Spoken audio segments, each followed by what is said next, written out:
Outgoing audio check. Outgoing audio check. Incoming audio check.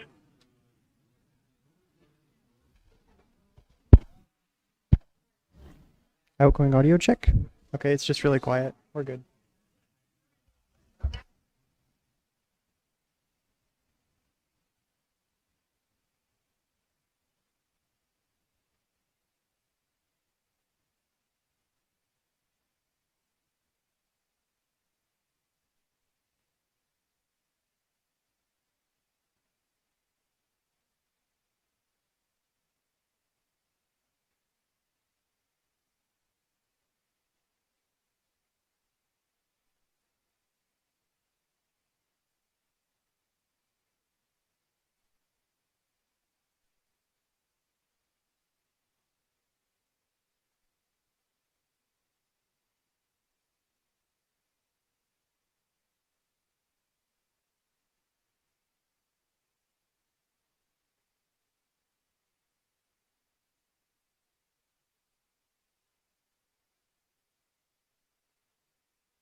Okay, I'm going to call the meeting to order. It is 6 p.m. This is a regular meeting for Tuesday, September 2nd, 2025. Madam Clerk, will you please call the roll? I will. Tim Hale. Here. Stephanie Nowers. Here. Dee McKee. Yep. Maxwell Sumner. Present. Bill Gamble. Here. Dimitri Fonoff. Here. I'm expecting Ron Bernier to be calling in, Madam Mayor, but you do have a quorum. Okay, thank you. Is there anything the members would like to pull from the consent agenda? Yes, Assemblyperson McKee, go ahead. RS 25-083 and AM 25-110. Just have some questions. Okay. Madam Clerk, you got both of those? Okay. Anybody else want to pull anything? Madam Mayor, I have a request. So I'd like to request we pull ordinance 25066. It's under introductions, and the reason for that is we'll bring it back in October once the Port Commission has had a chance to provide advice on that ordinance. It has been to the PC, but we would like to get it to the Port Commission. Okay.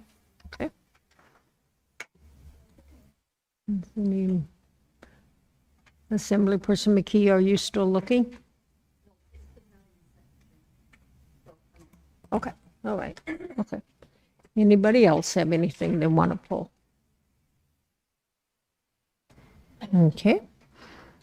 So are there any other changes to the agenda? Okay, so the agenda is approved as presented, plus the things that have been pulled. So if you'll all rise, please, and City Council Member Kathy Cottrell, would you lead us in the pledge, please? Pledge allegiance to the flag of the United States of America and to the republic for which it stands, one nation, under God, indivisible, with liberty and justice for all.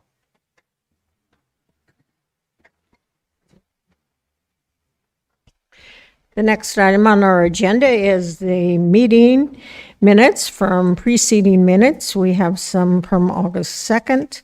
We have some from August 5th. Are there any changes to these minutes that are being presented? Hearing none, then the minutes have been approved. Next item is reports and correspondence, reports from the cities. Nope. Don't see anybody else. Report from the school district. Don't see anybody.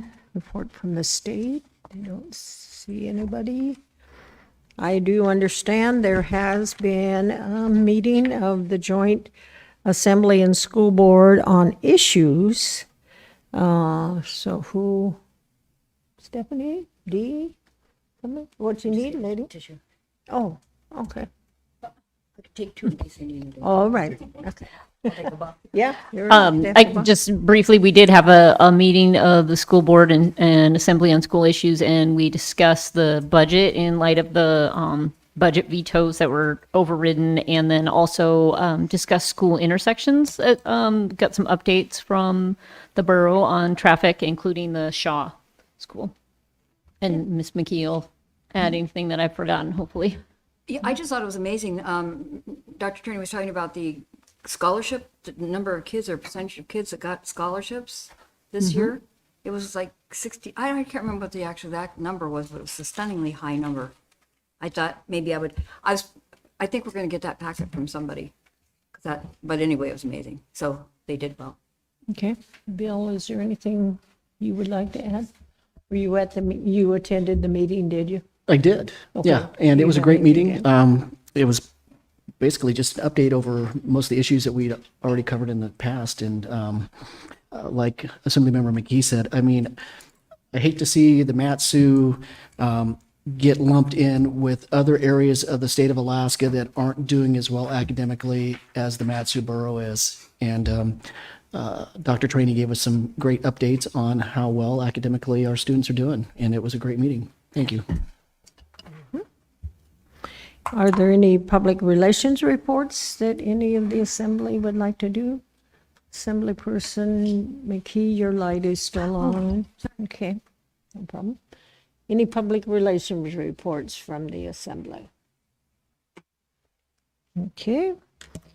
And Mr. Brown, you have a report for us, sir? Thank you, Madam Mayor. I'm going to invite Ken Barkley, our Director of Emergency Services, up. We have had flooding in the upper Susitna, and there is, I believe, a flood watch that's in place until Thursday morning. So I just asked Ken to give you a very quick update on some of the things we're seeing, what we're doing, and provide an opportunity if you had any quick questions for him. So with that said, I'll turn it over to Mr. Barkley. Go ahead, sir. Good evening, Mayor, Assembly members, and staff. Ken Barkley, Director of Emergency Services. Just kind of a brief update with the flooding situation throughout the Matsu Borough. So we're actually constantly monitoring the situation between the road crew and the fire chiefs that are responsible for those areas. 24/7, we're covering those areas, like monitoring them. Even through the holiday, we all were working. Everybody was out there monitoring. Road signs were put up where roads weren't accessible or the water level was rising. So just kind of give you a brief rundown of where we're at right now. There is a flood advisory in effect for the northern Susitna Valley in the Petersville area, and that's until 9:15 a.m. Thursday morning. That's current. That can change, but that's where we're at right now. No gauges are reporting flooding currently. 3 are at action stage. And when they're at action stage, it's just a little heightened awareness for us is what it is. We put them on our monitoring status, and through our emails and our groups that we have set up through text, we're constantly monitoring 24/7 those gauges as well.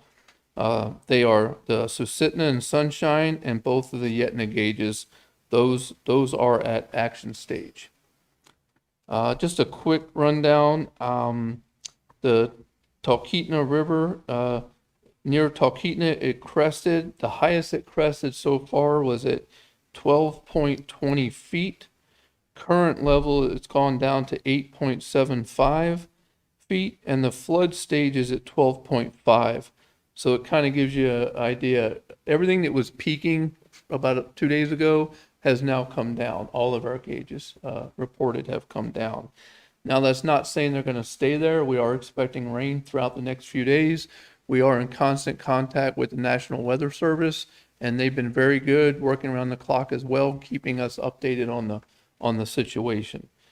Currently, we've received no 911 calls of emergency or someone needing help, and the call center has been open throughout the weekend. We have that number transferring to somebody that's on duty throughout the holiday and evenings to their phone. So that call center, the number is 861-7900. So if you have any questions, concerns, you can call that number 24/7, 24/7, and somebody will be there to answer that for you. You can also go online under Survey 123, and you can put in there a report, a concern of your property, and asking questions about what do I do, or how can we get help with our property. You can do that as well.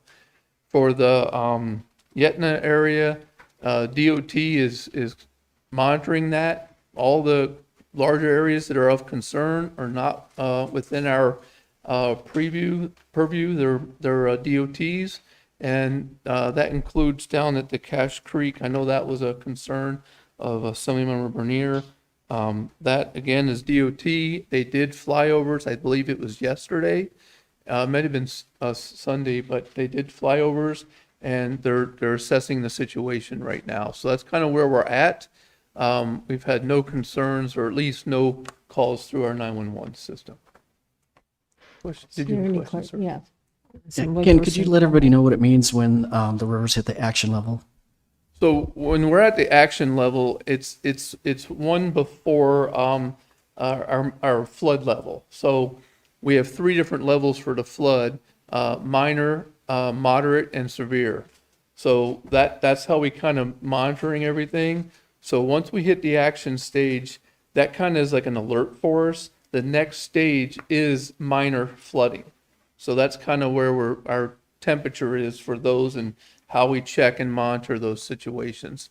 And then at a certain level with that, we will let the residents know, hey, we've reached the flood stage, and then their messaging would go out at that point. Does that help, sir? Okay, and yes, Assemblyperson Hale, go ahead. Yeah, thank you, Madam Mayor. So, that new revetment that DOT put in there at 14 Mile Old Glen is holding up really well, it looks like. Do we know if it's eroding the bank like further downstream towards Ye Old River Road and Rival Park and all that?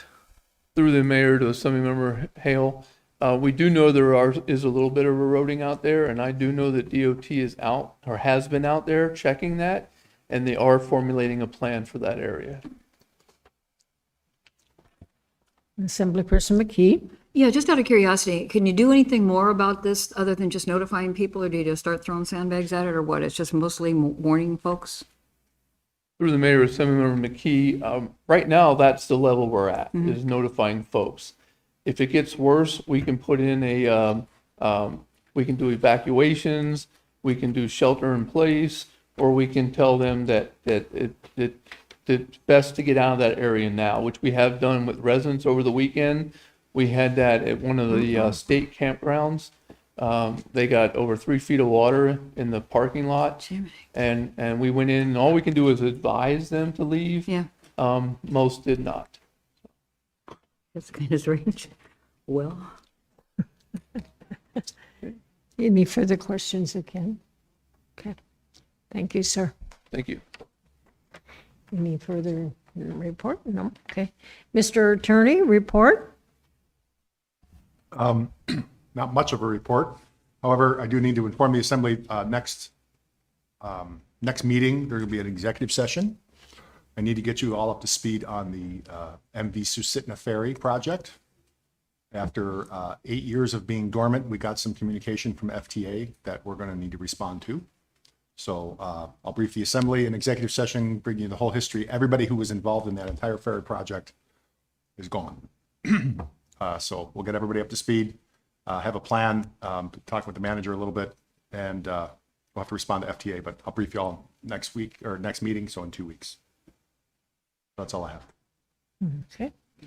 Any questions of the attorney? No? Okay. Madam Clerk.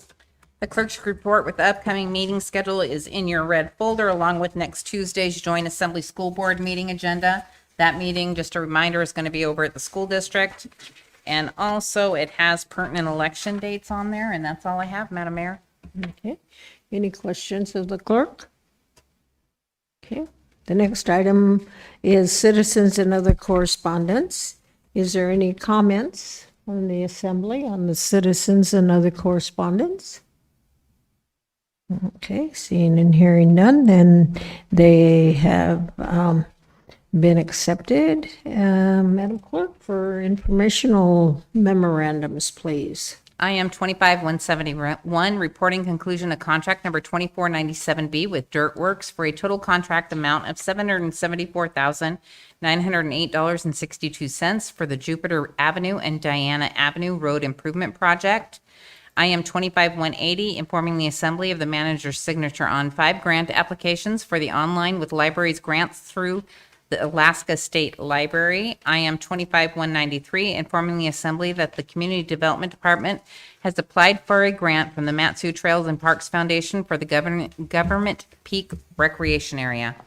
Are there any comments on the IMs? Okay. Has Assemblyperson Bonner joined us, sir? No, he has not yet. Okay. Hearing none, and the IMs have been presented. The next item on our agenda is audience participation. I guess we do have a sign-up sheet, so we'll wait a minute for that. Okay, thank you. So we will take and do the people that have signed up, and then we'll open it up to anybody else and anybody that's online. So Scott, you're first.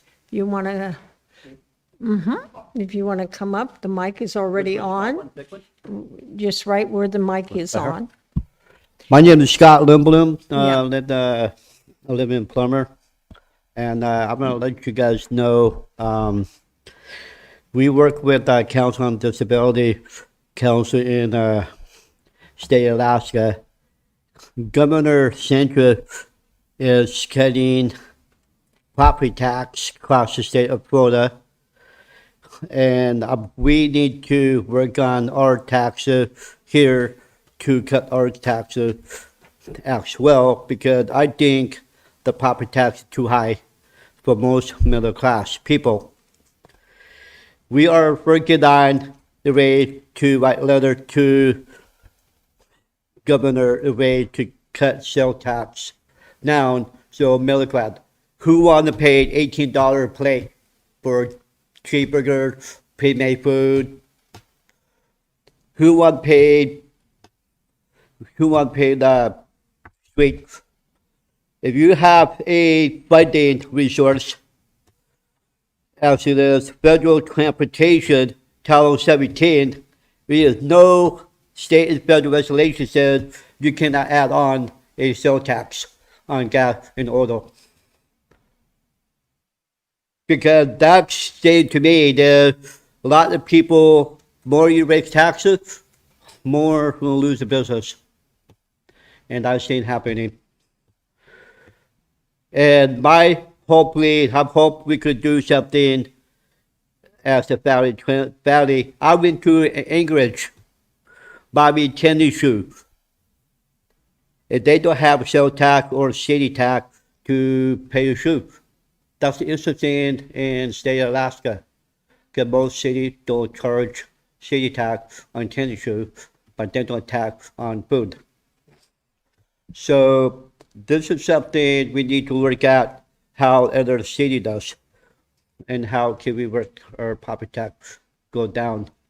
Because the beautiful bill say that we might be eliminate the Medicaid or Medicare for seniors and disability as it is. And we are going to fight this somehow, because I am on Alaska disability law, working with all attorneys as it is.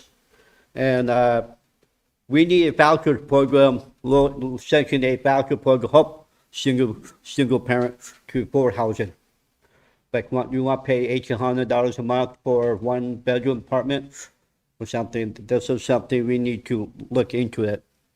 And that's my report. I wish you guys look into property tax need to cut down. Okay, thank you. Rod?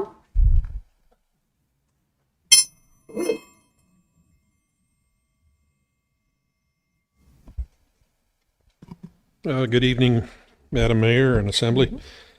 My name's Rod Hanson, and I'm representing the North Lakes Community Council. Included in your consent agenda tonight, if it didn't get pulled, I couldn't quite hear that, is Action Memo AM 25-110. And this provides a change order for the design work on the Wasilla-Fishhook Road to Paradise Lane intersection that's part of the Shaw Elementary and New Birch Tree School access project. The NLCC strongly supports that work and encourages every effort to advance it aggressively as possible from a time perspective. As it is now, that particular intersection work won't be complete until no earlier than the end of 2027, which is a year after the Birch Tree Charter School is opened up. The new intersection design also needs to consider impacts of the 3 new subdivisions that have now been proposed off of Paradise Lane. We've weighed in on this project several times, and I provided you with a copy of our correspondence tonight in your packet. We believe this intersection is the most critical part of the project for the safety of the parents and children, and we only wish it had been prioritized as the first order of business. Our primary concern with the overall project continues to be the inadequate infrastructure to the east of the schools, and the Foxtrot Charlie Caribou corridor to Bogard Road is where our concern lies, particularly the intersection onto Bogard, just simply not designed for the level of traffic that those intersections will see. We've been unsuccessful in getting the borough to conduct a traffic impact analysis relating to those Bogard intersections, and it now appears that analysis won't happen until the state does the Bogard road projects themselves, which could be 10 years down the road. We reluctantly accept that this project doesn't have the money to upgrade any Bogard intersection. So at this point, we have 3 requests for the Assembly. Number 1 is outside of this project, we'd like to see direction given to develop a detailed traffic impact study for the Moose, Bear, and Caribou intersections with Bogard Road, rather than wait for some future project years down the road to get a better understanding of what those problems look like now. Number 2, we'd like the Assembly to really pay close attention to the increased traffic and safety issues that will occur once the new Birch Tree School is up and running, and work with the school district to assure parents are using the safest, which doesn't mean necessarily the shortest route, to get their kids to the new school. And number 3, push hard with the state and the new MVP MPO organization to fix these issues long term. It's not just the Bogard Road state work, it's also the side streets, the borough side streets. Our community needs your proactive support on the timeliness of these state projects on Bogard. We need your support as an assembly for the improvements necessary to the Bogard roads. The borough roads that intersect with Bogard. And it's not just a state problem, it's a problem that you all have as the borough as well. We're going to keep pushing. We hope you will also. Thank you. Mm-hmm. Thank you. Tom? Coming.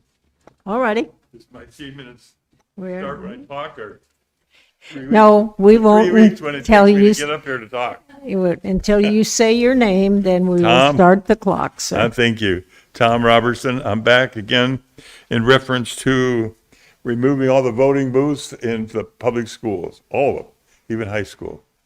And I say that because of the potential danger. There are plenty of fire departments and churches that would love to have the voting booths. The fire departments call themselves public safety, so by definition, they need to live up to their name and make the public safe. And this is something that really needs to happen. I know there are some fire stations that are unmanned.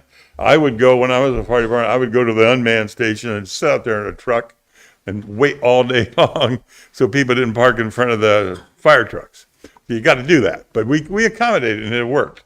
So right now the fire department's going to scream bloody murder that they don't have the time or the money to do it, but that's wrong. I've already done it. I know it works. Anyways, I've been to the school district to ask them to remove the booths.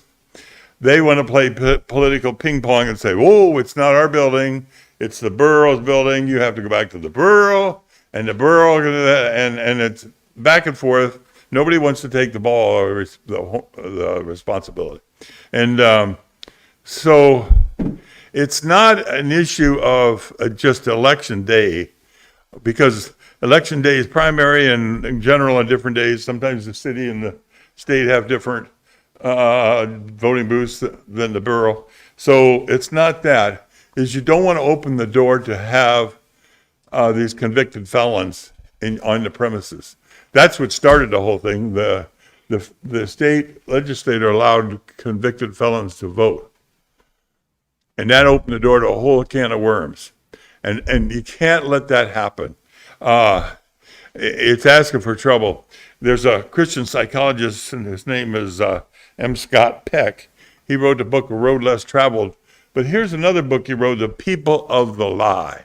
And he's saying there's a certain amount of people in any given populace that is hell-bent on lying, cheating, stealing. Their whole life is evil and wicked. Doesn't matter how much incarceration, doesn't matter how much therapy, doesn't matter how much counseling they go through, doesn't matter what you do to them. They are bent on evil, period. When I was in the Kiski Fire Department, we made an ambulance run to the Wildwood prison. It's called, in Kenai, it's called Wildwood, where a guy committed suicide. His first name is Nick, is all I'm going to tell you.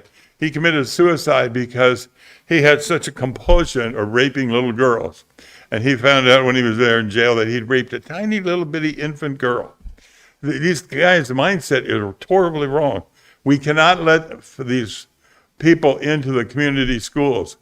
You don't want them out in the parking lot where they can watch to see who's the single kid riding a bike, who's the single mom bringing. You don't want them around, period. You can't say you don't know, because I got the letter from the school district. It says they do know. I have notified. Thank you. Mm-hmm. Thank you. And Jackie?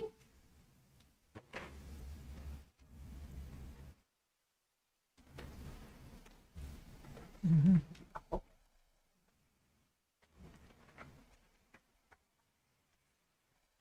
Good evening, Madam Mayor and Assembly. My name is Jackie Goforth.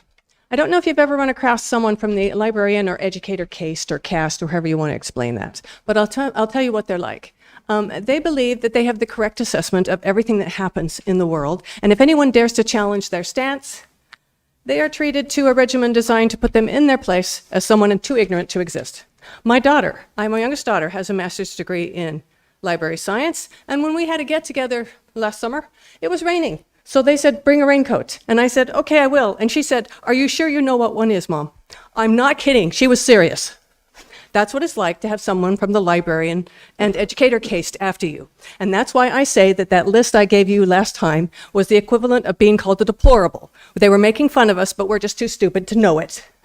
I might be wrong, but there was an awful lot of time and effort put into that listing, and we pay that salary. Now, I want you to know that the caste system for the librarians is on the wrong side of pornography and obscenity in the library. They are. And they've actually voted that way. When they come in here and they vote on committees that stuff is obscene, then stuff is obscene. Another one of them can't come in here and say, there's no obscenity in the library. I mean, aren't they cohesive or what?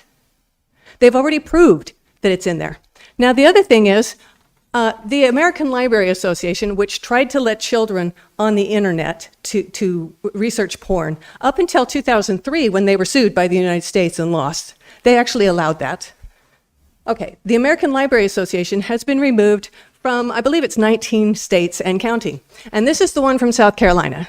The American Library Association has become a distractor from the core mission of serving all the people, and they have failed to develop an understanding of differences. What's happening is there's supposed to be a nonpartisan, nonprofit membership organization that develops, promotes, and improves library and information for all. That does not ring true with their current climate. ALA's actions appear to be activism for certain groups of people and not advocacy for libraries and all the people they serve. Now, when I brought that up 2 years ago, I was told that we don't pay the dues or the conference fees for any of the librarians to go to an American Library Association conference. Not one. Because we shouldn't pay for them to go to an activism. But then what happened? Well, I was online looking for how much they actually spend on books because I don't trust anything they say anymore. And you'll notice a 426.300 in your budget is for professional dues and fees.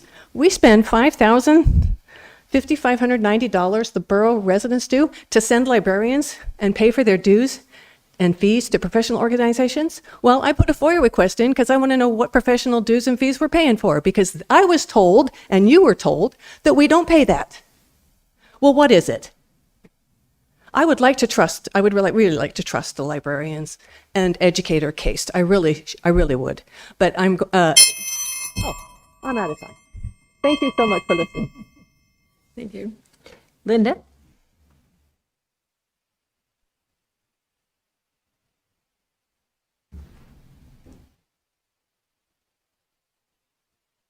Hello, my name is Linda Spohn. First of all, I want to thank Mayor Edna for her many years of dedicated service to the Mat-Su Borough, Palmer, and the entire state of Alaska. I have learned so much from her and the School of Government. I hope you know you are appreciated, and I personally believe you would make a very wise governor. Next, I want to mention the book Verity, which the Library Citizens Advisory Committee reviewed last month and voted unanimously that it was obscene. The reviews state, I quote, "The book Verity is a journey into the depths of darkness and deceit. It dives deep into trauma, grief, obsession. It's dark, disturbing, and dangerously addictive," unquote. It sounds satanic and is nothing short of perverted, addictive trash. These librarians claim no one without their superior intelligence and letters behind their name is qualified to decide what should be placed in our tax-funded institutions.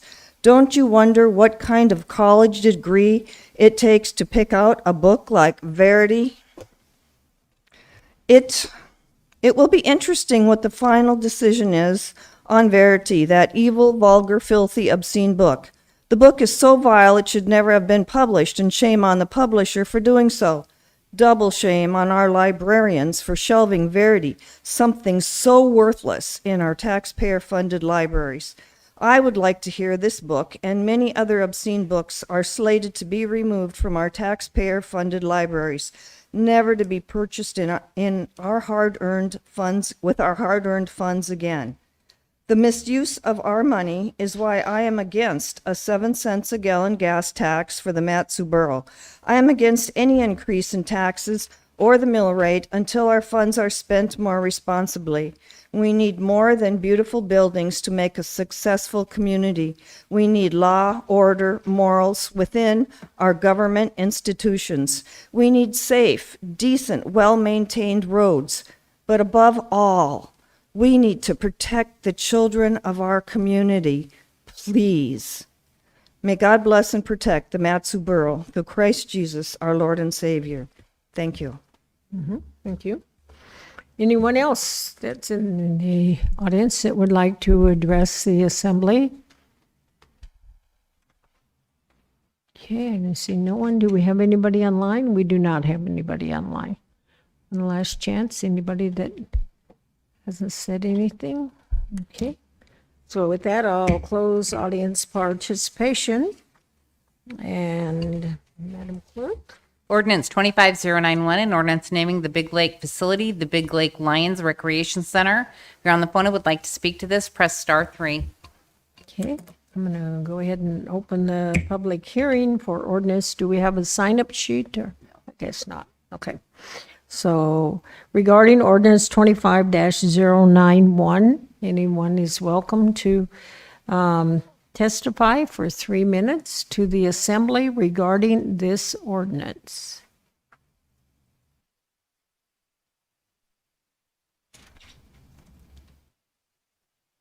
You do not have anybody online? Okay. Seeing,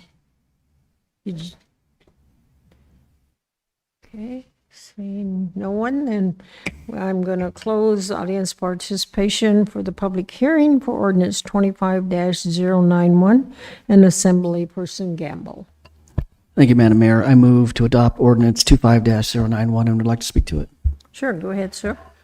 So, naming a facility after a group or an individual is not uncommon or unheard of. There's lots of them in the Matsu Borough. The Big Lake Lions in general have been active in the Matsu Borough since well before I moved into Big Lake in 1988, and they don't just serve the community of Big Lake, they serve the surrounding communities, and they go all over the Matsu Borough for that matter. They were instrumental in raising, through fundraising and soliciting private donations in the construction of the Big Lake Lions Recreation Center. Most people don't know that they almost completely paid for the property and the construction of that building without any government assistance until at the very end they got a loan from ADA.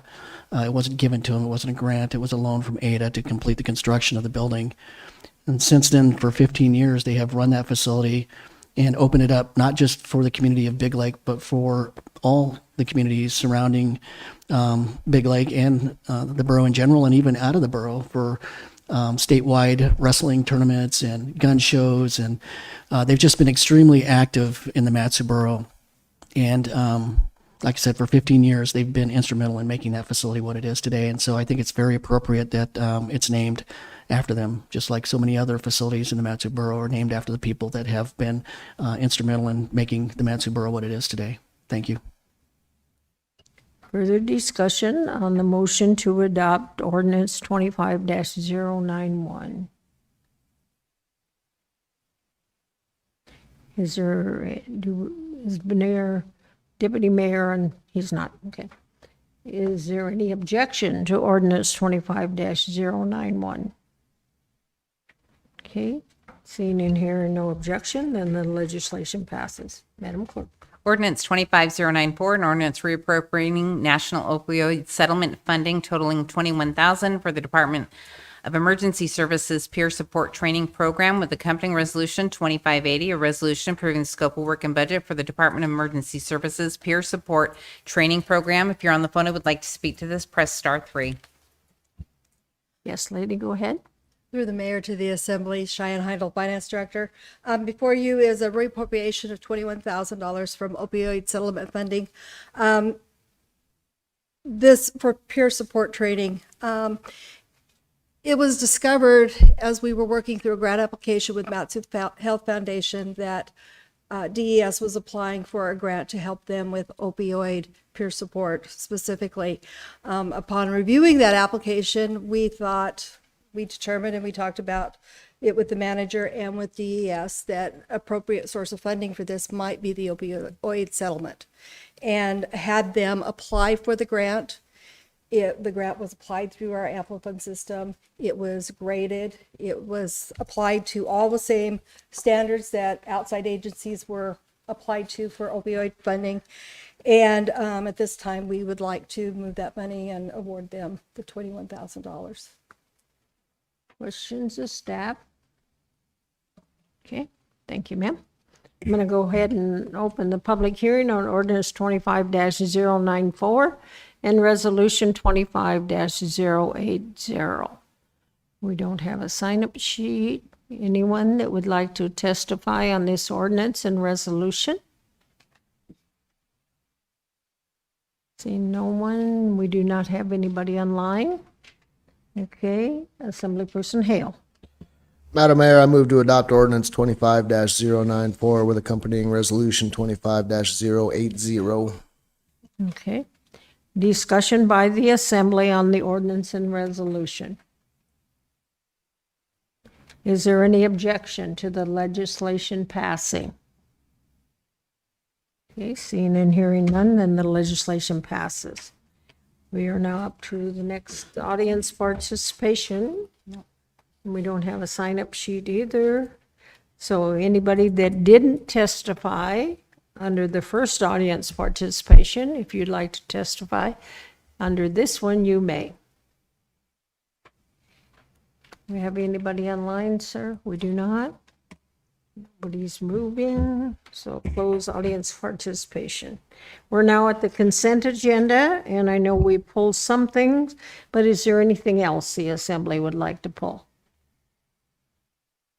Okay, seeing and hearing none, then Madam Clerk.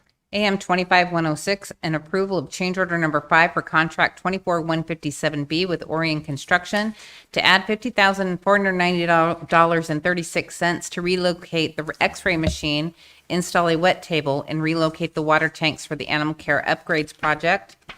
AM 25111, awarded bid number 2629B to NC Machinery in the contract amount of $195,410 to purchase a waste handler loader. AM 25112, awarded bid number 26041Q to the Boutte Company in the amount of $102,025 for North Double Loon Drive, West Cove Drive, West Jolly Roger Drive, and West Captain Kidd Avenue improvements. AM 25113, awarded bid number 25175P to P&D Engineers in the contract amount of $353,979 to the Provide Jonesville Shooting Park Professional Services.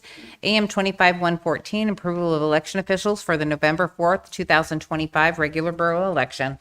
Okay, Assemblyperson Hale. Madam Mayor, I move to approve the consent agenda as read into the record by the clerk. Okay, is there any objections or discussion? Okay, hearing none, then the consent agenda has been approved. Madam Clerk. Resolution 25083, a resolution approving the amended budget for the 2024 transportation system projects by reallocating $496,256 from the Ski Talk Bus Access Road Project to the Echo Lake Drive Improvements Project, pulled by Assemblymember McKee. Okay, Assemblymember McKee, will you go ahead and move the resolution, please? Yes, I'd like to move RS 25-083 and just ask a question or two. Yes, go ahead. I remember when we put the money there for Ski Talk, and it seemed like an important thing at the time.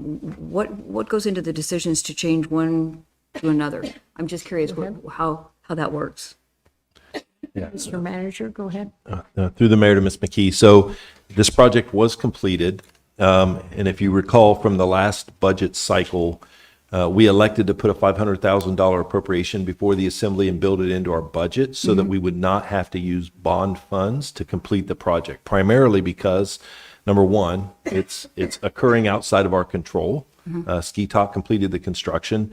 And two, we didn't want to that was only a portion of the funding needed to actually complete the road. So we didn't want to get into a position where we might be at risk for using bond funds because there are very specific stipulations to the use of bond funds. So we elected to do the appropriation through the budget, which the assembly adopted. The work's been complete, the check's been paid to Ski Talk. So this money can be utilized to support other TIP 24 projects. And so that's what this reappropriation does. So the project was completed. That's really good news. That was a good reply. I'm very happy about that. I was hoping that Ski Talk wasn't going to lose out on stuff because it's a good thing. Thank you very much. I have no objection. Okay. Is there any objection to approving resolution 25-083? Question to Manager Brown. Oh, sure. I'm Just sorry, follow go ahead. up. How do we choose? Is there like a list what goes next? Because that's a significant amount as far as what next project is being chosen. I guess what mechanics took place, how to go from that project to this one.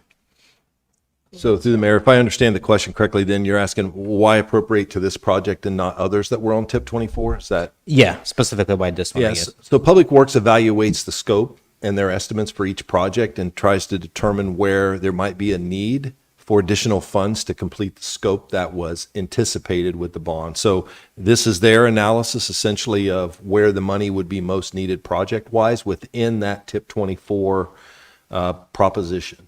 And it gets complicated in a sense in that there are some projects that cross multiple ballot propositions. So like the one we're going to talk about here in a minute with Shaw Elementary and Wasilla Fishhook actually started out in TIP 21. And so what Public Works does is they evaluate all of the funding that is available and different opportunities to leverage different sources like federal highway dollars that come through community transportation projects or transportation alternative programs. So they're out there doing that analysis. And then what they put together is their recommendation for the best strategy to fund these projects. Echo Lake Road is a smaller road service area kind of project. It's not one of those major corridors like a Bogard Selden. And so they do that analysis and bring forward their recommendation based on the best way to appropriate funds. And in this situation, they looked at it and said, this is a project that's in need of additional funding. This is about the right amount of funding. And it probably wouldn't qualify for some of those other programs that I just mentioned. Does that help? Because it really is somewhat subjective in that you're constantly analyzing scope, cost estimates, and what's the best funding that you can align with a project, because this wouldn't fit in some of the other programs that we would go and seek grant opportunities for. Okay, thank you. Okay. Further questions or comments on the motion? Is there any objection to the motion? Seeing none, then it has been approved. The resolution has been approved. Sorry. Go ahead, Madam Clerk. AM 25-110, approval of change order number 6 for contract 22-104PC with Dowell to add $790,622 for the Shaw Elementary Turn Lane project and to extend the contract to December 31st, 2028. This was pulled by Assemblymember McKee. Okay. Assemblyperson McKee, go ahead and move, please. I'd like to move AM 25-110. Okay. I have some And we do questions. have a staff report to staff. Oh, good. Or you have a question? I had some questions, and then they, maybe when Tom gets up or whoever, what was the original bid on this? Because when I see something that has 6 change orders, I'm thinking, geez Louise, what happened there? Because it kind of seems like when this change order alone is, I think, more than what the original bid was. It's like, geez, how's that work? Okay. Go ahead, sir. Through the mayor, Assemblymember McKee. You're correct. So let me just back up a little bit. This project, TIP 21, this predates my time starting at the borough, but there's a project already in play, and originally it was proposed as just adding a turn lane to deal with traffic situation at Shaw Elementary. When I came on board, I posed several questions, of which even the consultant had a hard time answering. And the fact is, there wasn't a full evaluation of what the problem we were trying to solve and what was causing that problem. So when we stepped back a bit, we did a traffic study. We figured out that the traffic lane alone was not going to solve the traffic issue at Shaw Elementary, let alone the additional traffic that was going to be caused by the construction of Birch Tree Elementary there. So that had us that caused one change order there. There were several other change orders in between that were time extensions to allow the consultant and the consultant and our project management teams to go back and forth on a few items. And then recently you saw a change order to add a design component to extend Foxtrot from the east towards Wasilla-Fishhook. And then this change order, we recently concluded our traffic study and have provided a decisional document for the traffic control for the intersection, which was proposing a roundabout. And so this change order would add the design fees to provide those construction documents to put a roundabout at Wasilla-Fishhook and the Foxtrot Paradise intersection. So when something is that big of a change and it involves so much more than it originally did, like you said, just a simple turning lane, how come it doesn't go back out for bid again? Well, it's a fair question. That's why we come back to the assembly when we have those high volume change orders for design fees. When you start getting into this and you got a traffic study and you get a consultant involved, originally it was anticipated they were doing the design component. So it's not really a stretch from the scope of work. But, we did change what intersection control we were going to put at that intersection. At that point, they become invested in the project. They have the greatest understanding of what the needs are, and it's an ongoing conversation. And so it just grew in volume as to what we're going to do to address the issue for the Shaw Elementary traffic situation and the Birch Tree. And now we have 2 different consultants, kind of working together for the on-site versus the off-site improvements. That's kind of a good balance, having two different ones, because I thought maybe it was the same one going to cruise through the whole project, but that makes sense. Did we not know any of this stuff though, in 20, when you said tip 21? Well, I would go back, when the decision to actually put another school adjacent to an existing school that had known traffic issues, there was very little analysis done on what that might look like, except to acknowledge that was our problem and there could be a bigger problem. That's effectively what was done at the school site selection committee at that point. I would say there was a failure at that point to not really evaluate what that looks like. And I would encourage, as we go forward and do borough facilities of this kind of magnitude, that traffic is an important item to consider. But here we are, that decision to put a new school on that site's already been made. There's an expectation that school is going to be constructed and on a certain time frame. We're behind the 8 ball already on actually catching up and doing the traffic improvements that are necessary to accommodate one school, let alone both. So there's a lot of, like the manager said earlier, there's a lot of decision making to be done for us to move forward at a pace that allows us to react to that construction. Okay, fair enough. And it looks like you've analyzed it the way I thought it probably was at the time anyway. So under your watch, I don't think that's going to happen. Thanks. So, Mike would like to talk. Is that okay? yeah, I just wanted to add one point of clarification for the assembly. So, because you used the term bid. And so this is a design contract that is not a hard bid. When we go out and solicit for architects and engineers or consultants to support design services, we actually don't bid that work out. Right, we do that for construction contracts, and there's state law and things that back that as to why we have to go down that road. So, yes, there have been a number of change orders. I think when this came forward years ago and we set up the design contract, we knew this one was going to be iterative because there was a lot we did not know, and so we couldn't go out and negotiate the fee for a full design because we didn't even know what a full design would look like. This project started with, I believe it was an assembly member amendment for a $500,000 turn lane. And again, that was without any analysis. It was just like, well, let's do a turn lane. And it's like, well, okay. And then it evolved because Birch Tree got then cited there. So it's been iterative.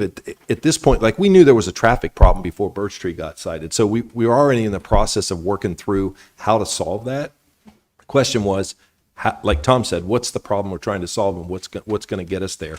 But I wanted to be clear that it wasn't a hard bid. So this isn't one of those things where we bid it out and they, and we gave them a $50,000 contract and 6 change orders later, it's, $300,000 or $400,000. Like they're negotiated fees because they're qualifications based awards, not bids. So I just wanted to clarify for the assembly so you don't get the sense that we're out there just adding something where we scoped a really low bid and then we're just adding hundreds of thousands of dollars to it. We knew from the very beginning this was going to be iterative and that we were going to have to add future design services. We just didn't know what to tell them to design because the analysis hadn't been done. Okay, Assemblyperson Sumner, you still have a question?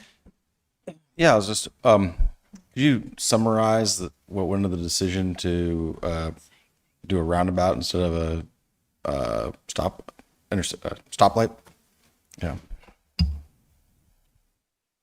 Well, as you can imagine, through the mayor, Member Sumner, pretty thorough traffic analysis documents kind of what that looks like. We went through a number of different scenarios. I think there was 4 of them that we went through to try to figure out what exactly would, as far as improvements, would provide the level of service for vehicle movements around that intersection.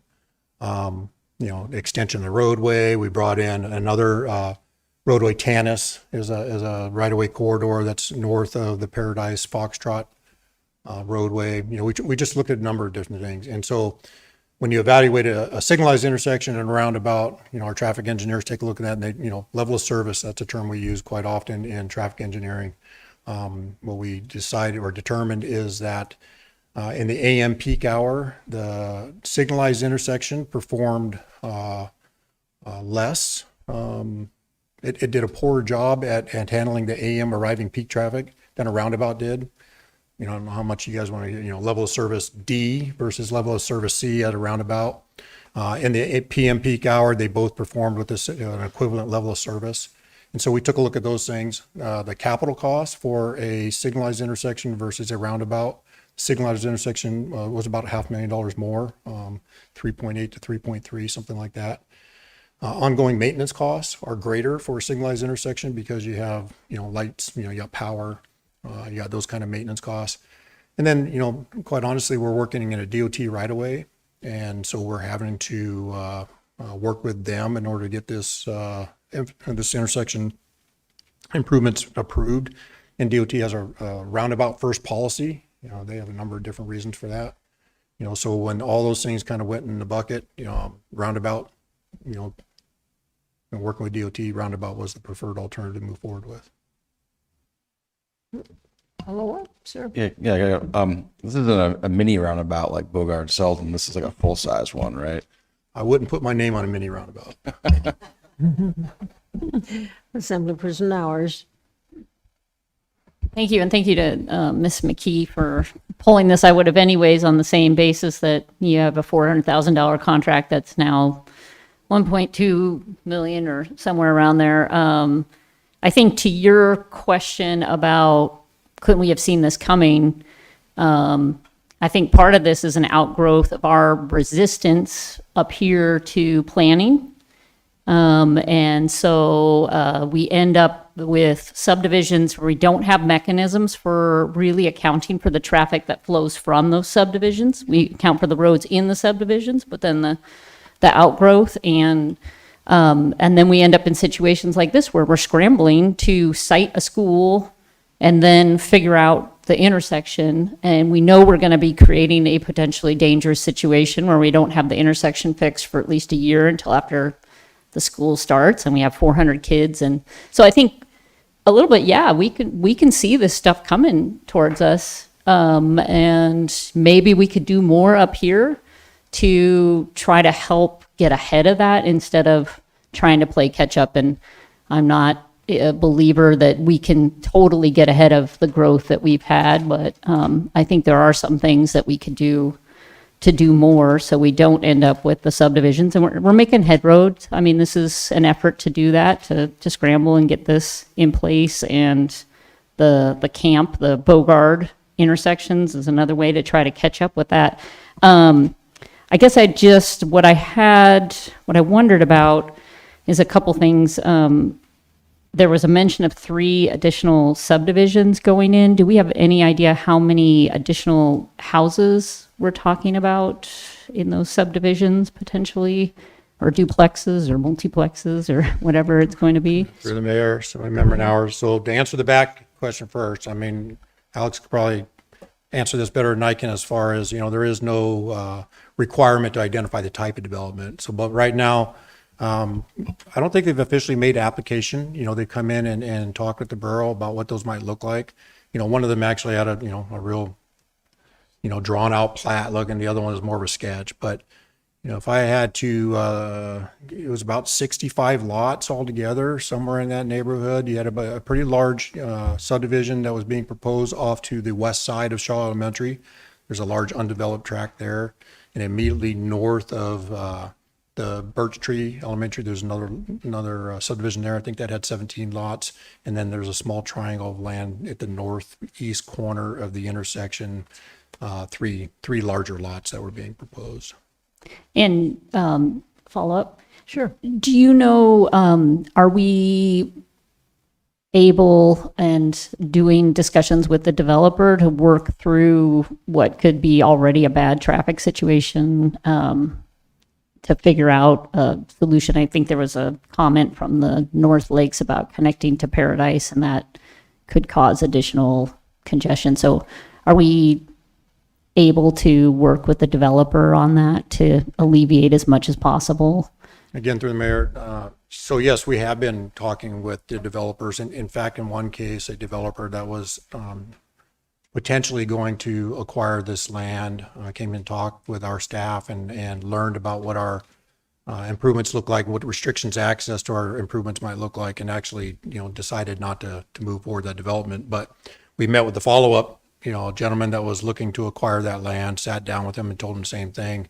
And, in that case, we are working on negotiating where those access points might be, so that they are controlled and consistent with our other planning that we have going on with the new schools and with the roundabout, the intersection. And, quite honestly, because some of these plats were looking to promote direct access to Wasilla-Fishhook, we're working with our partners at DOT to alleviate some of that direct access from local roadways. So we try to minimize or mitigate against problems like we're seeing on Bogard, that we have those type of access points cropping up along a pretty busy roadway. So I think you're going to find, DOT is going to be a little bit more sensitive to those issues going forward as well. Okay, and just one additional question. So the other thing the North Lakes Community Council brought up was caribou, moose, and bear, and the traffic on those, and that they had been asking for a traffic impact analysis on those. Can we do any sort of traffic count, even using some of the tools we've talked about for geofencing, et cetera, to kind of get some estimates of the traffic? Is there any ability to do a traffic impact analysis, even kind of a, back of the napkin one that isn't perfect, but try to look at what's happening with those intersections and maybe get that data in front of us? Absolutely. The answer is yes. The capability is there. I would say when we first started this project, we started this part of what you do is scoping for your TIA. You look at your area of influence and working with DOT, we can get carried away about how far out we take a traffic study and try to evaluate the impacts of any certain project. Knowing that we had the camp, we already have an identified problem along the Bogard corridor. We had the camp that was already taking a peek and suggesting what some of those proposed improvements might look like. Working with DOT and their regional traffic engineer, they did not feel it was necessary to start looking at those intersections specifically, because those were part of projects going forward. And the other part is, there is, with the extension of Foxtrot and with the intersection improvements at Wasilla-Fishhook, there's going to be changes in traffic. There's no doubt. But it would be better to go do those more immediate improvements, construct the school and then monitor what those impacts might be in some of those further out intersections in the future, and then address those individually as we actually have good, thorough data and not forecasts. And how do we get that data? Are we putting the strips down and counting it, or how are we getting the traffic data? Currently we are. We have a consultant that goes out each summer and does, we did a couple dozen roadways last summer. We're probably going to do about the same amount this year, where we go collect traffic data. We move them around the valley. You don't do the same roads every year. So over the course of several years, you'll collect, that kind of data on area roadways. Okay, that would be great so we could do that for this once we get those improvements in place, or once the school's open and take a look at those. Yeah, absolutely. We just talked about this today with PD&E, our pre-design engineering group that oversees that contract. The value of collecting that data now versus afterwards. Certainly we'll collect it after the improvements go in place, so we see how that traffic moves around. And we already have information on Charlie, for instance. Moose and caribou, we don't have that information now, but certainly could go measure that now so you can see what the increases are. So we had that conversation today. Okay, thank you. Assemblyperson Panov. Thank you, Ms. McKee, for bringing this up. I really I think it's important that we talk about these things, and there's, when it's a short day like this, we had to have something that we can take some time to talk about. So thank you on that one. Question to Tom, and I guess some of the questions might be just yes or no or whatever. So this, just looking at IM, this is consultant and analysis thing. This has zero going to actual any construction, this amount, 1.2 million. Is that correct? Through the mayor, Mayor Fonoff, it's going to consultant for design. This is not construction monies. The construction monies were approved with TIP package, TIP 24. Actually, it started with TIP 21, and we had to amend the scope in the budget in TIP 24 to address the fact that we're now doing a full-blown intersection improvement, and we're doing site circulation studies for both those schools and how they move around with each other. So yes, this change order and all the series of change orders that you're seeing up to including number 6 before you tonight are only about design fees. Okay. what was started as a turn lane, how many turn lanes can be built for 1.25 million if you just had to throw a number? I mean, is that a $100,000 project, $200,000 project? Normally. How many turn lanes can you design or No, construct? how many turn lanes can be built for amount? Because originally what I heard is it was started as just a turn lane. I think it would be said before even your time here.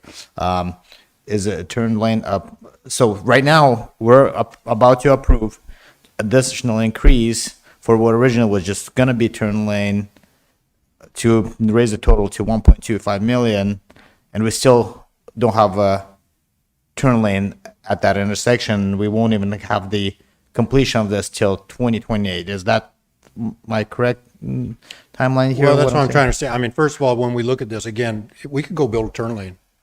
But as soon as we get down that turn lane, we're gonna have the same problem. That's what I was trying to suggest when this was proposed as a TIP project without really understanding what you're trying to solve. That's why we stepped back, so that we understood that if we went out and did an improvement project, we're actually solving the problem. And what we found out is when we did the evaluation, putting in the turn lane as originally proposed did not solve the problem.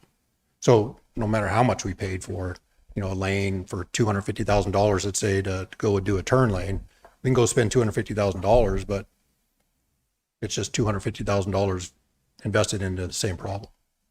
So I don't understand. I guess the turn lanes do help the problem. They don't resolve the complete maybe picture and complete the issue, and potentially will grow. But driving that intersection fairly often, I do think it would have had a benefit originally if there was whatever that amount was, and then we can continue on like dragging this full-blown analysis to then realize, oh, we're going to put the turn signal, or is it going to be the roundabout or whatever. So I'm saying this kind of delaying the intended purpose to immediately help to improve, and now we're kind of pushing it away with a lot more money. It's not, I'm not being disrespectful or anything, but I'm saying like there's value.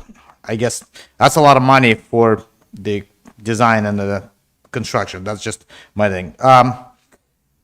What if we approve this? What guarantees that we're not going to have another increase into this thing? Because that seems like this increase is significant from the original amount, and it's by a significant amount too. Is there any guarantee that this is the final number that they're asking for, or with potentially more subdivision going, and now it's going to be no? We got to go give them another $500,000. Well, I can just answer short. There are no guarantees. I mean, when we provide estimates for engineering fees, that's what they are. They're all based on our best estimates at that time of what's involved in the scope of work and generating construction documents for this. But they're estimates. There are things that come along that are legitimate reasons for increases in contract values. Okay, because this is also, besides the increasing of the money, it does push the completion date till end of 2028. Is that correct? I believe. Yes, our construction, well, it probably is 2028 because we'll start construction in 27, and typically we like to have our consultants on board to help us through construction. Okay, so there's no really concrete answer. We could potentially be adding more money to it. What happens if this body votes the resolution down? I guess it's hypothetical. One more time, I'm sorry. What happens if this body votes this increase down? Do we just utilize the analysis that they have already provided for the 400-some thousand, or where do we go there? Oh, if this change order is denied? Yes. Then we would not pursue roundabout design, and effectively we would not have any improvements at the Wasilla-Fishhook intersection. And the money there was money that 400,000 it's already been paid to them, correct? So this is additional money. The last change order that was approved for them was a design fee for the phase one, which is to improve Foxtrot, take it from the east where it's currently terminated at the subdivision, and extend it past the west side of Shaw Elementary. So that was a fee to do that design improvement. What's before you tonight is to pick up from there and do the intersection improvements, which includes a roundabout. So we paid him to design that connection point, which overwhelmingly the community, Westlake, community and individuals came in a strong opposition against that. Is that the same design that they've designed that we're not moving forward with it? That one we're getting a lot of pushback. Is that correct? That connecting Charlie and Foxtrot? Well, that last change order approved them to do that design, correct? Okay. The one, change order number 5, I believe it was, approved our consultant to do the design to extend Foxtrot. Okay. I think this is the one. And I, you know, even though Mr. Hanson was here tonight, his concern is not about the Foxtrot extension. You know, we've met with North Lakes Community Council several times. You know, he just properly recognizes there's going to be changes to traffic in that area, and they have concerns about some of the intersections along the Bogard corridor, which I'm not challenging. What I'm saying is, you know, how much money do we use of money, you know, in the TIP 24 package for construction of Birch Tree Elementary or Birch Tree Charter School to go solve all of our intersection problems that aren't necessarily all created by a new school. Well, I know going to those meetings and getting calls individually from a few people, they are super concerned about that connection, how that's going to impact the, if that connection does happen. So I guess I'm a little hesitant to approve something that's, yeah, but that's the all question. Change order 5 was already approved by this assembly for $355,000. It was a design fees for the Foxtrot extension. That's what our designer's working on now. And this 750,000 or I think 790,000 is now it's going to be focused on the roundabout only. Okay. The same company. So this then I guess why is it not a separate contract and we're just increasing that one if that's completely not relevant to the connection point? We have one designer that ultimately is being responsible for designing the road improvements, starting from the Foxtrot extension all the way out and including the Wasilla-Fishhook intersection improvements. Okay, thank you. Okay, Assemblyperson Sumner? Yeah, I actually have some more questions for Tom. So a little separate lane that's south and east of the roundabout, is that a bike path or a separate turn lane? If you're looking at the IM. So, okay, so through Mayor Sumner, so you're looking at the attachment on the back of the decisional document? Yeah, there's a drawing. Right, it's a schematic, it's a concept, a rendering. Yeah, concept drawing, and there's it looks like a bike path or a sidewalk that's adjacent. I see what you're saying. I got it in black and white, so it's a little tougher to see. So yes, there are pedestrian improvements that are and will be provided along that Foxtrot extension. So that, you know, obviously a lot of subdivisions in that area, we anticipate there will be some pedestrian movements, including those that cross Wasilla-Fishhook from the other side of, you know, Paradise. And so, yes, that is a pedestrian component that is planned to be brought to the roundabout. So Title 43, I'm not sure if it requires or recommends, but subdivisions adjacent or adjoining schools are required or recommended to have sidewalks. Are those plats you saw for the subdivisions that are adjacent or near the school, that they're planning on having sidewalks in them? Well, first of all, when the plats come through, we don't have engineered plans that show me what kind of road improvements are there. I'd love to be able to require that.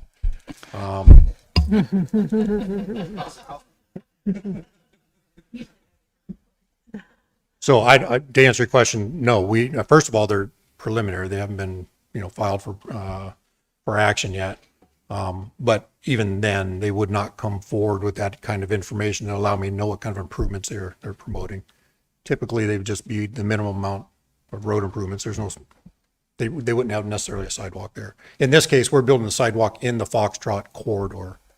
So that would already be there. I don't know if I answered your question. I mean, maybe, it might just be a question for plating, you know, I think probably. Okay. Assemblyperson Hale. Yeah, thank you, Madam Mayor. I, for one, would hate to see us spend a whole bunch of money, $500,000, $300,000, whatever, on a turn lane, and then come back in 2 years later, rip it all up while it's brand new, and put in a roundabout. So I appreciate you guys taking a step back, finding the solution that's gonna fix it the first time. So thank you. Further questions of staff or discussion amongst yourself? The motion on the floor is to approve AM 25-110. Further discussion? Anybody have an objection? Assemblyperson McKee, go Yeah, it's ahead. not an objection. I really think a yes vote at this point is really the only way to go, because what else is there? You found out what the problem was. Not you, you guys did, a little late to the game for the other guys. But I don't see, I think your hands are tied. If you're gonna do anything on this, you gotta do it now and proceed, or else here we are 5 years from now and still don't have anything done. I'm going for it. Okay. Any further discussion? Any objection to AM 25-110? Okay, seeing and hearing no objection, then it has been approved. And let's see, that's all then, right, Madam Clerk? So we have no unfinished business. There are no vetoes. We do have some introductions, but ordinance 25-066 has been pulled. And so, Madam Clerk, then the setting for the public hearing, 2 weeks. Introduction for public hearing on September 16th. Ordinance 25073, ordinance 25085 of the accompanying resolution 2571, ordinance 25093, ordinance 2595, ordinance 2596, ordinance 2597 with accompanying resolution 2584, ordinance 2598, ordinance 2599, ordinance 25100, and ordinance 25101 with accompanying resolution 25085. Assemblyperson Hale. Madam Mayor, I move to introduce the legislation as read into the record by the clerk and set the public hearings for September 16th, 2025. Okay, any discussion? Any objection to the introduction and the setting of public hearing? Okay, just be sure and pack your lunch that night, okay? So hearing no objection, then the legislation has been introduced. Assemblyperson Hale, vacancy report, sir? Madam Mayor, I move to confirm the mayor's recommendations as follows. Local Emergency Planning Committee, resignation of Andrew Gorn. Okay. Discussion? Any objection? Okay, hearing none, then the vacancy report has been approved. There is no other new business. Madam Clerk, we do have a referral, I guess. A referral is ordinance 25102. Okay. And I'm sorry, did you want to? He's got to move the referral first. Yeah. Assemblyperson Sumner, go ahead. I move to refer ordinance 25-102 to the planning commission for 90 days. Okay. Discussion? Thank you. Assemblyperson, now you can go. Now I can speak. Now you can go. I noticed this would affect a part of code 17.75, but that's not included in the information that is in the IM going to the planning commission. So I'd like to amend this to include or add direction that that section of code be included that goes to the planning commission and the plating board. Is that a primary amendment? Yeah. Okay, so if there's a primary amendment. Assemblyperson. Yeah, a question on the amendment. That's 17.75 is the single-family residential zones.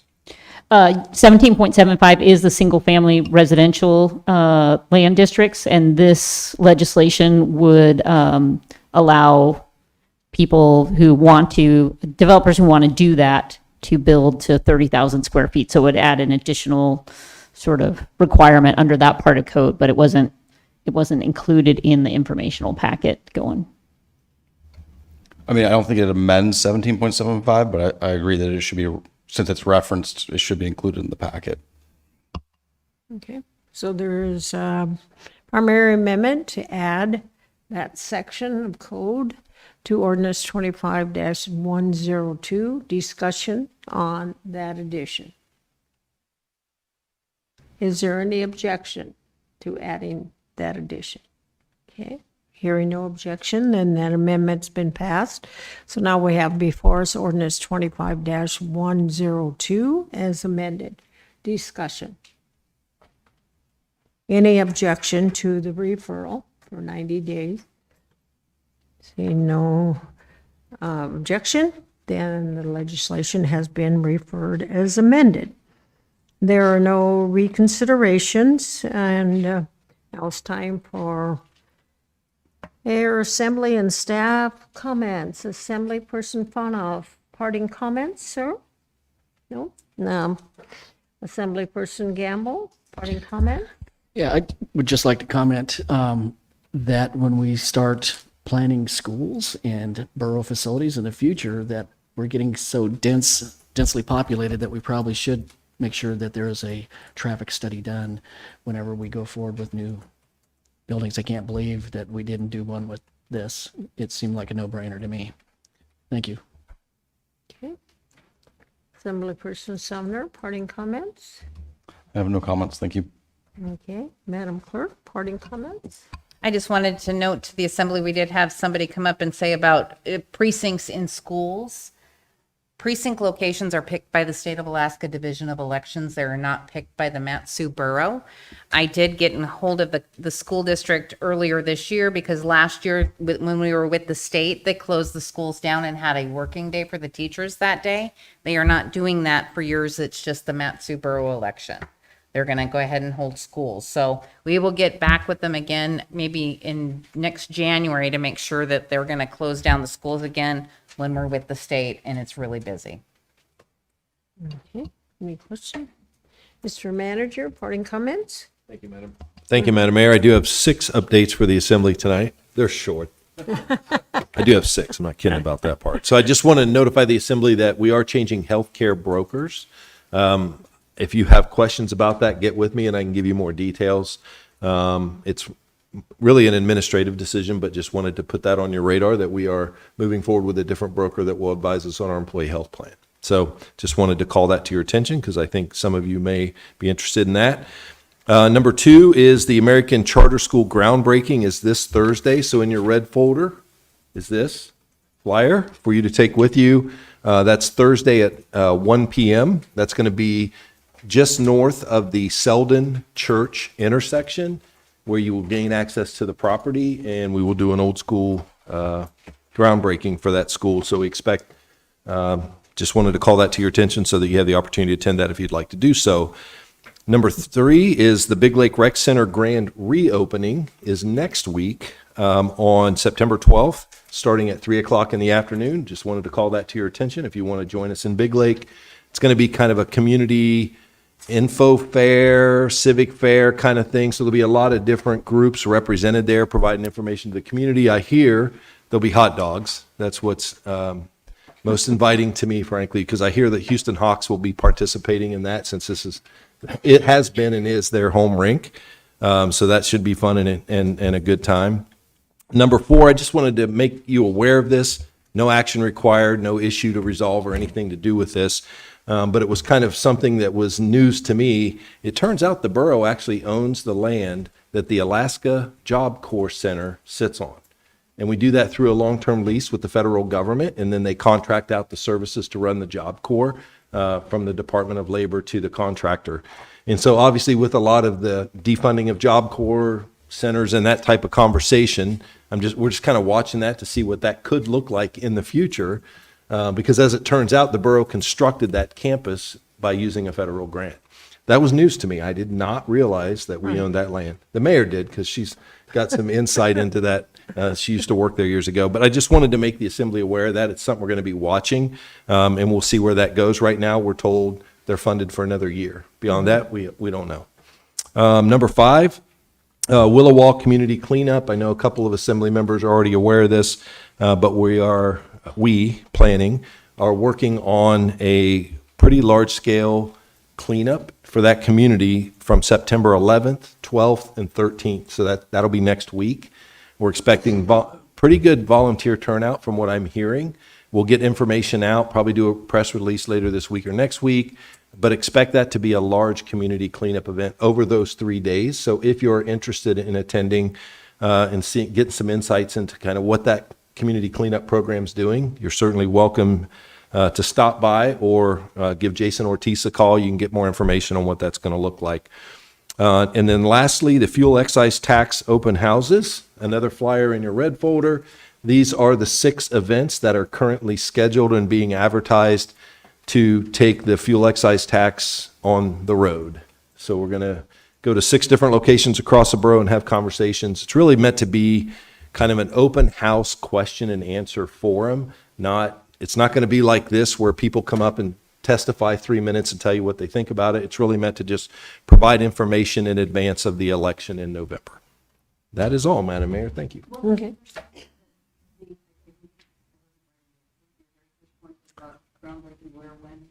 So the American Charter School, or Charter Academy, I think it's technically called, groundbreaking, and it's at the corner of, just north of the corner of Selden and Church Road. If you go just north on Church, it'll be off to the west side of Church Road. And there's a flyer that kind of gives you those details. Yep, it should be fun. There'll be kids. Yeah. Any further questions of the manager? Okay. Parting comments, Assemblyperson Nowers? Thanks to Assemblymember Gamble for sharing some of that history of the Big Lake Lion Center. It's just a reminder of amazing things that community groups do in the valley to build that up from scratch the way they did, and I didn't know some of that history. So, thank you for sharing it. When we talk about growth in the valley and like the sidewalks, I think a lot of people in the valley have commented on like wanting to send their kids through the neighborhood but not feeling safe because there's no space for them to ride their bikes. I mean, I just can think of all sorts of subdivisions where there's no space for them, whether it's a sidewalk or a path or anything. They're right on the road. And I don't feel like we have anything in place really that incentivizes developers to even do that without feeling like they're losing out to a competitor who doesn't do it. So I feel like it's one of those things it may be in code, but I've never seen that required. And it's something you definitely see in terms of feeling, you hear from people and their feeling of being able to, hey, I'm just going to send the kids down. The neighbors, no, I'm going to drive them because I don't feel like they might not get hit by a car out there. And just also, the other thing I know about code is that you can put in a subdivision and we'll do a traffic analysis based on the individual homes being built there. So we'll calculate it based on single family residential, and the developer can turn around the next day after it's platted and put in multiplexes. And we don't have a mechanism in place for dealing with the traffic that comes out of there. So I guess that's all coming to the fore because it's frustrating to be up here and feel like we're always playing catch up. And, on the school thing, I felt like 5 years ago, we were like, okay, we're not going to let another school go in with, without thinking about kids being able to get there safely. And so I feel like we're doing the best job we can to catch up with these things. I mean, kudos to Tom and the rest of the staff are trying to figure this out, but we're again in this situation. So I guess maybe the manager could give us a review on what we do to try to avoid these kind of situations, like for school siting. Like, what do we need to have a mechanism in place so that we don't put a school in before we have the intersection figured out, or that we're thinking about that at the same time. So I don't know, that would be helpful for me to just see what we have in place, and if there's any kind of mechanism that we can add to that so we're not just rinsing and repeating year after year. That's it. Parting comments, Assemblyperson Hale? Yes, thank you, Madam Mayor. I just want to thank the Butte Community Council for letting us have my dad's memorial service there. They got a nice little building. They've got a little picnic area, and they are in the process right now of putting in the Little Angels playground area next, kind of on the other side of the picnic area. And so if you are, looking for a venue here, locally, they are definitely interested in renting it out and supporting the community through that method. And I just wanted to thank them very much for providing that for our family. So. Assemblyperson McKee, parting comments? Yeah, just very briefly, it was really refreshing. I think the people who say, well, government's not transparent and you're all hiding something, when Tom got up and said, yeah, they screwed up, I mean, that was the best answer you could have. I really like that. That's just a straight shot. And that should kind of make people understand that, I don't know about everybody, but I'm talking about Tom. And I think I see it in other people as well. If they screw up, they screw up. He didn't, but he said that happened. He could have glossed over it, but he didn't. Good on you, Tom. Parting comments, Mr. Attorney? So there's no executive session tonight, but you heard earlier that there will be one in 2 weeks. And so without any objection, we will adjourn at 7:20.